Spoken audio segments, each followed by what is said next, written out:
अजीम news की हमेशा की तरह अपनों से मिलाने की रवायत बरकरार।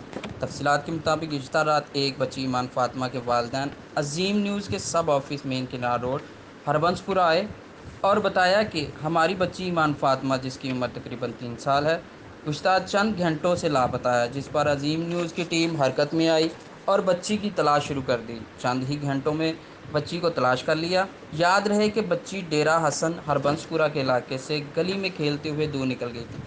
बच्ची ईमान फ़ातिमा को जब उसके वालिदैन के हवाले किया गया तो उसकी उनकी खुशी की इंतहा न रही। बच्ची के वालिद मोहम्मद फैसल ने अजीम न्यूज़ का बेहद शुक्रिया अदा किया और बच्ची लेकर खुशी खुशी घर रवाना हो गए।